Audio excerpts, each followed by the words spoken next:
신기해요. 그래도 봄이 온다는 게. 여긴 파괴된 거리이고 봄이 올 이유도 전혀 없는데.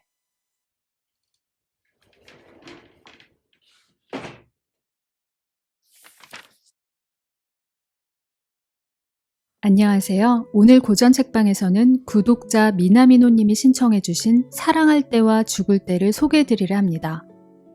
이 작품은 두 차례의 세계대전이 유럽을 어떻게 황폐화시켰는지를 그리는 데 열중한 반전문학의 대가 에리 마리아 레마르크의 1954년작입니다. 레마르크는 1898년에 독일에서 태어나 10대 때 소년병으로 1차 세계대전에 참전했고 이 경험을 바탕으로 전쟁의 허와 시를 고발하는 서부전선 이상없다를 발표하며 세계적인 베스트셀러 작가가 됩니다. 하지만 2차 세계대전을 준비하던 나치는 반전 사상을 담은 그의 작품을 불태우고 탄압하죠. 그래서 레마르크는 스위스로 망명해 작품 활동을 하며 전쟁의 포화 속에서도 사그러들지 않는 인간의 원초적인 생명력과 휴머니즘을 다룬 개선문, 사랑할 때와 죽을 때 같은 다양한 전쟁 소설들을 집필합니다. 그는 헐리우드와도 인연이 깊었는데요. 그의 작품들이 헐리우드에서 여러 차례 영화화됐었고 1959년에 영화화된 사랑할 때와 죽을 때에는 레마르크가 주인공의 은사 역으로 직접 출연하기도 했고 마를레네 디트리, 그레타 가르보 등 당대 최고의 헐리우드 냉미녀들과 연문을 뿌리다가 찰리 채플린의 전처 폴렛 고다드와 결혼 생활에 안착합니다. 2차 세계대전을 배경으로 하고 있는 사랑할 때와 죽을 때는 전범국가 독일의 입장에서 바라본 전쟁의 비극을 그리고 있는 작품으로 전쟁 속에서도 꿋꿋이 피어나는 생명의 강인함, 그리고 그 생명의 강인함을 끝내 짓밟고 마는 전쟁의 무자비한 폭력을 그리고 있습니다.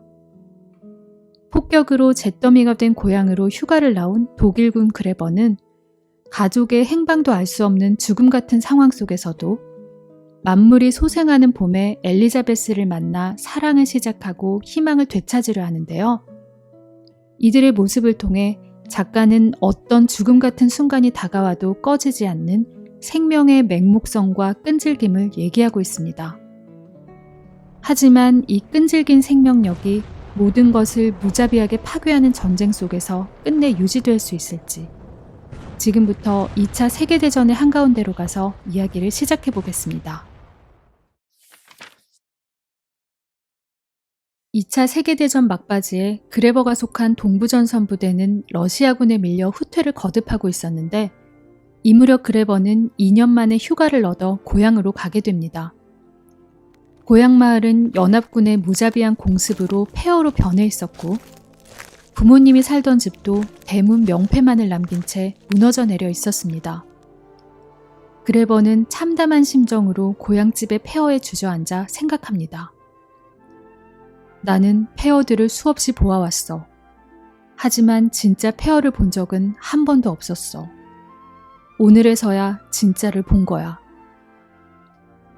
그는 그나마 남아있는 이웃집들을 찾아다니며 부모님의 행방을 찾는데 어머니의 주치의였던 크루제 박사의 집에 갔다가 그의 딸이자 그레버의 고교 동창생인 엘리자베스를 만나게 됩니다.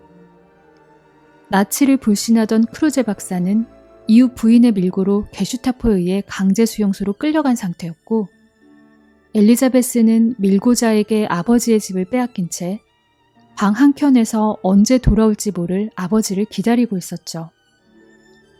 게슈타포는 나치나 전쟁에 대해 부정적으로 얘기하는 사람들을 반역죄로 몰아 강제 수용소로 무자비하게 끌고 가고 있었고 이 때문에 이웃 간의 밀고와 의심이 판을 치고 있던 것입니다. 그레버는 나치 돌격대원으로 잘나가고 있는 옛동창 알폰스도 만나게 되는데 그는 그레버에게 화려한 그림으로 치장된 자신의 집을 뻐기듯 보여주고 수많은 상류계급 여자들이 수용소에 끌려간 남편을 빼달라며 자신 앞에 무릎을 꿇는다고 자랑합니다. 그는 원래 가난한 우유장수의 아들이었지만 나치의 폭력을 통해 얻게 된 권력과 힘에 잔뜩 도취되어 있던 것입니다. 그레버가 나치 돌격대의 잔혹행위에 대해 누군가는 책임을 져야 한다고 말하자 알폰스는 태연히 답합니다. 우리는 명령만 잘 이행하면 되는 거야. 책임 같은 건 없어. 그레버는 이를 듣고 정의는 이기주의와 무관심에 부딪혀 언제나 난파한다는 사실을 깨닫습니다. 그리고 자신도 결국은 알폰스처럼 나치의 무자비한 명령을 따라 전 세계를 파괴하려 한 공범이란 생각에 우울해집니다. 더 무서운 것은 이 사실을 알면서도 그는 다시 전선으로 돌아가야 했고, 이를 거부하기 위해 탈영을 하면 자신은 물론 혹시 생존했을지 모를 부모님도 집단 수용소에 끌려가 죽음을 맞게 될 거란 사실이었죠. 우울해진 그레버는 일부러 계속되는 전쟁의 참담함을 외면하려 합니다. 그래서 장교복을 빌려 입고 화려하게 치장한 엘리자베스와 함께 장교들만 출입할 수 있는 호화로운 레스토랑에 가서 지난 2년간 번 전쟁 수당을 펑펑 쓰며 값비싼 술과 음식을 즐깁니다. 거짓과 기만에 기대서라도 전쟁을 잊고 빛나는 삶을 누리고 싶던 두 청춘의 몸부림이었던 거죠.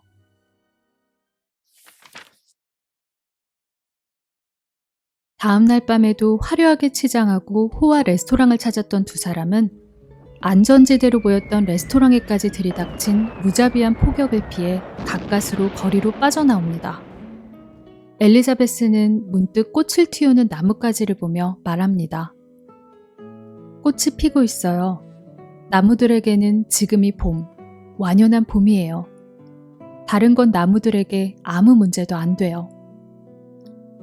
나뭇가지는 거리가 폭격에 휩싸여도 때가 되면 생명을 싹틔우고 있었고, 그레버는 엘리자베스의 얼굴과 숨결에서 전쟁의 불행 속에서도 흔들리지 않고 거듭 뻗어나가려는 생명의 끈질김과 맹목성을 느낍니다.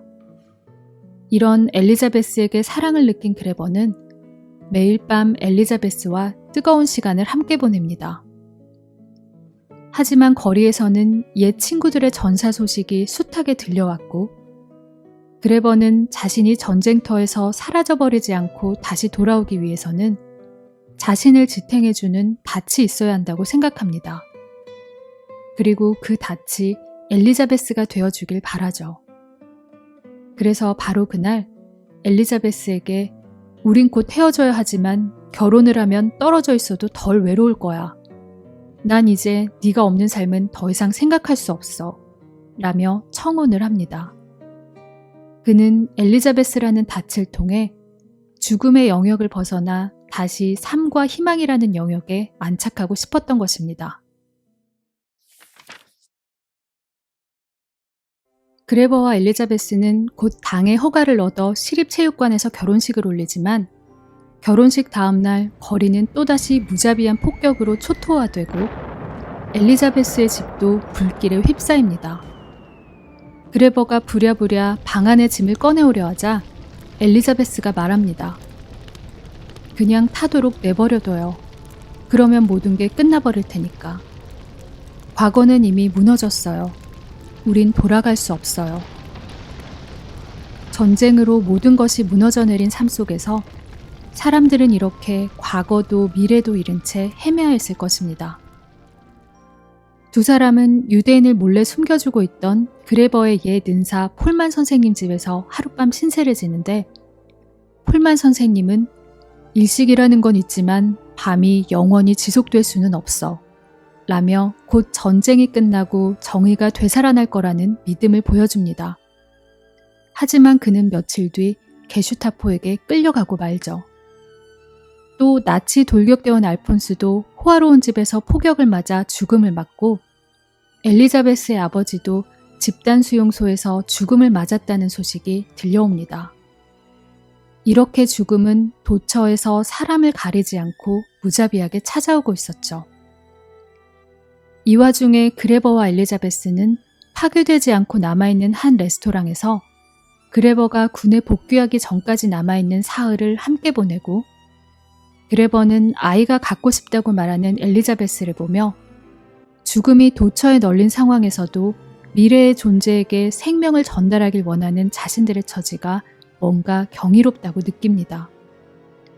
쉽게 사그라들지 않는 생명의 끈질김과 맹목성을 보여주는 대목이죠. 이별을 앞둔 마지막 날 밤, 그레버는 엘리자베스를 포옹하며 생각합니다. 그는 모든 것이 하나임을 깨달았다. 이별은 귀환이고 소유는 상실이며 삶은 죽음이고 과거는 미래였다. 사랑을 시작하자마자, 생동하는 삶을 느끼자마자 다시 죽음 같은 적진으로 떠나야 했던 그레버에게 삶과 죽음, 만남과 이별은 너무나 가까이 붙어있는 것이었겠죠.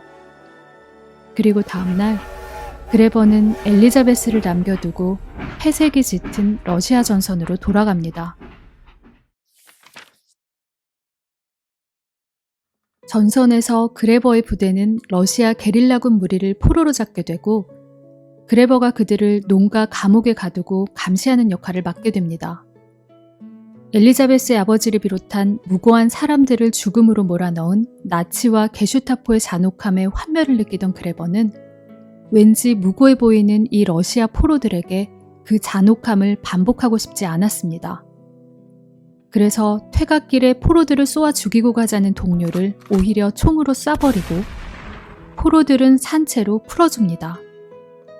하지만 달아나던 포로 중 한 명이 그레버를 총으로 쏴버리고 엘리자베스라는 닻을 통해 끈질기게 삶에 안착하고 싶었던 그레버는 허무하게 죽음을 맞습니다. 소설은 여기서 막을 내리죠. 전쟁 중의 죽음은 이렇게 선의를 가진 사람이든 악의를 가진 사람이든 가리지 않고 무자비하게 찾아왔고 삶의 영역에 머물고자 안간힘을 썼던 사람들의 끈질긴 생명력도 무참히 짓밟아버렸습니다. 작가는 봄날의 풀뿌리 같은 맹목적이고 끈질긴 생명력마저 짓밟는 전쟁의 무서움을 통해 왜 다시는 전쟁이 일어나서는 안 되는지 전하고 싶었던 것 같습니다. 오늘 요약 내용이 마음에 드셨으면 좋아요와 구독 잊지 마시고요. 편안한 밤 되세요. 감사합니다.